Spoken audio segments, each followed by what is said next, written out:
Hari ini marilah kita sama-sama mendengarkan sebuah kisah tentang bagaimana jujur dengan hati nurani sendiri. Adalah kisah seorang sahabat Rasulullah Shallallahu Alaihi Wasallam yang memilih hidupnya di jalan kejujuran. Dialah Ka'ab bin Malik radhiyallahu anhu. Seorang sahabat yang luar biasa ketaatannya kepada Allah, kepada Rasulnya. Sahabat yang senantiasa membuktikan ketaatannya dengan terus-menerus mengikuti setiap perang demi perang.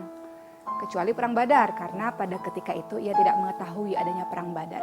Namun ketika ia pada akhirnya tahu bahwa ia tidak mengikuti perang Badar, ada satu rasa penyesalan dalam dirinya dan ia berjanji bahwa dalam setiap peperangan ia harus mengikuti perang tersebut sebagai wujud rasa cintanya pada Allah dan Rasulnya.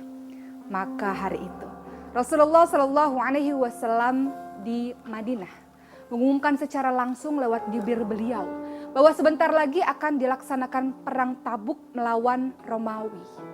Ketika itu suasana sangatlah luar biasa, cuaca sangat panas dan itu mengakibatkan untuk beberapa orang malas sekali untuk mengikuti peperangan.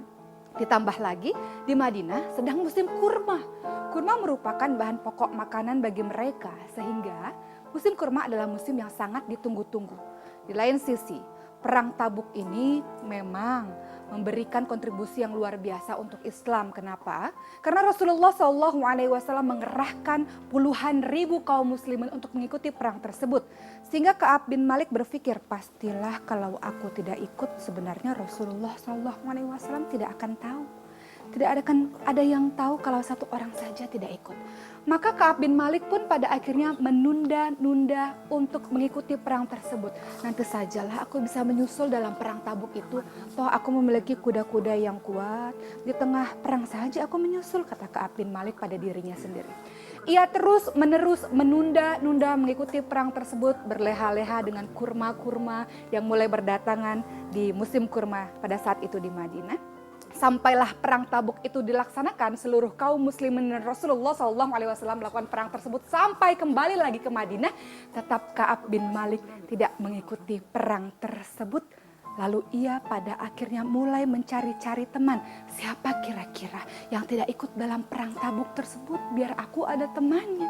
Ketika ia mencari-cari orang yang di Madinah yang tidak ikut dalam perang Tabuk, ternyata ia mendapatkan bahwa orang-orang yang tidak mengikuti perang Tabuk hanyalah orang-orang munafik saja atau orang-orang yang mempunyai uzur, yang cacat, yang tua, yang sakit, sehingga membuat dia mulai merasa bersedih. Ya Allah, kenapa aku tidak ikut perang Tabuk tersebut? Lalu orang-orang mengatakan, sudahlah Ka'ab bin Malik, nanti kalau Rasulullah SAW kembali datang ke Madinah, tinggal engkau katakan saja, engkau cari-cari saja alasan, engkau berbohong saja. Toh Rasulullah SAW tidak tahu. Namun Ka'ab bin Malik hatinya merasa gelisah dengan kebohongan-kebohongan yang ia simpan itu.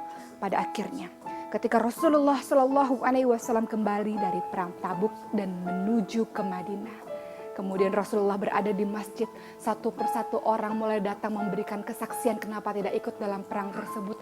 Maka Ka'ab bin Malik pun dengan kepala yang menunduk dan perasaan menyesal yang amat sangat datang menghadap Rasulullah SAW. Hampir-hampir ia tidak berani mengatakan sepatah kata pun.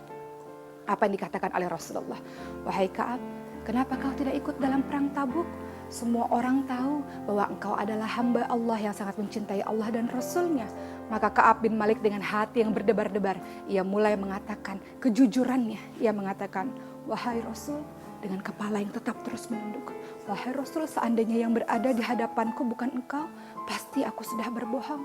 Hanya saja wahai Rasul, aku memahami bahwa sesungguhnya engkau, ketika aku berbohong, Allah pasti akan senantiasa menurunkan firman-Nya kepada engkau, wahai Allah, wahai Rasul. Maka aku jujur pada saat ini bahwa aku tidak mengikuti perang Tabuk karena aku begitu terlena dengan kurma-kurma yang ada di Madinah ini. Maka apa yang dikatakan oleh Rasulullah SAW, tunggulah firman dari Allah atas apa yang engkau telah lakukan. Maka Ka'ab bin Malik pun diboikot, didiamkan selama 50 hari oleh Rasul dan seluruh kaum muslimin, dan itu membuat hatinya menjadi sangat bersedih. Lalu dia datang kepada Abu Qatadah, sepupunya. Pun sepupunya mengatakan sepatah kata pun tidak dikeluarkan. Lalu Ka'ab bin Malik mengatakan, ada apa Abu Qatadah, kenapa engkau tidak mau berbicara kepadaku? Lihat aku ini hamba yang sangat mencintai Allah dan Rasulnya. Abu Qatadah hanya menjawab, hanya Allah lah yang maha paham, yang maha tahu siapa sesungguhnya yang benar-benar mencintainya. Maka bercucuranlah air mata dari Ka'ab bin Malik.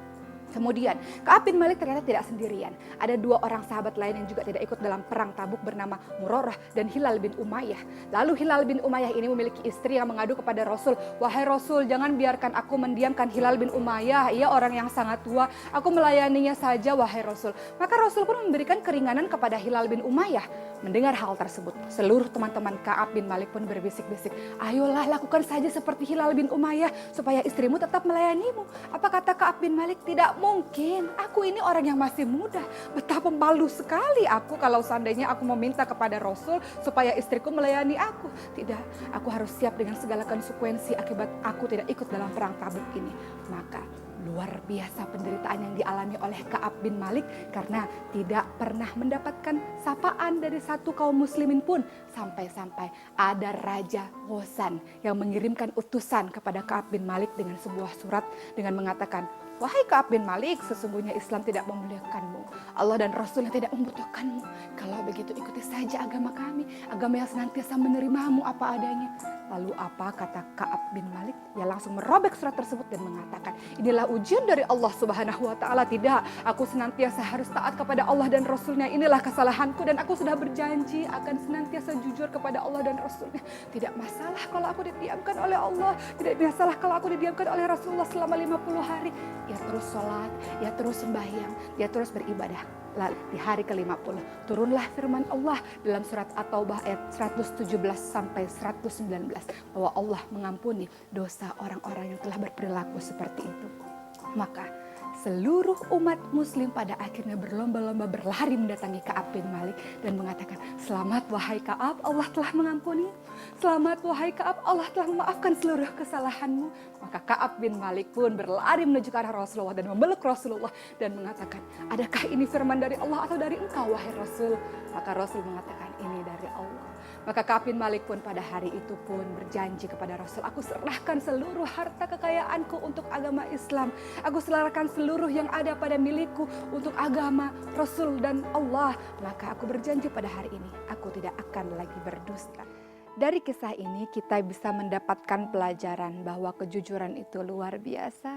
Ketika kebohongan ada dalam diri kita, maka itu akan menggelisahkan hati kita. Mungkin orang lain tidak tahu, tapi Allah yang maha tahu. Maka belajarlah dari Ka'ab bin Malik. Ia telah berperilaku bohong misalnya. Ia telah berperilaku curang, tidak mau mengikuti perang Tabuk misalnya. Namun ia siap dengan segala konsekuensinya. Ia memilih jujur dan ia memilih untuk tidak mendapatkan hukuman asal kejujuran itu menjadi tabiatnya. Mudah-mudahan kisah ini membuat kita menarik kesimpulan bahwa biasakanlah hidup untuk senantiasa jujur, berkata apa adanya, tidak dusta, sebagaimana yang Rasulullah SAW ajarkan kepada kita bahwa ciri orang munafik adalah salah satunya apabila ia berbicara, ia berdusta. Lindungi kami ya Allah untuk senantiasa berkata-kata yang baik, atau kalau tidak bisa berkata-kata yang baik, lebih baik diam saja. Dan salah satu bakti anak kepada orang tua adalah senantiasa mengunjungi orang tuanya. Dan ketika mengunjungi orang tua, bukan hanya mengunjungi orang tua di kala hidup, termasuk ketika berpulang ke rahmatullah.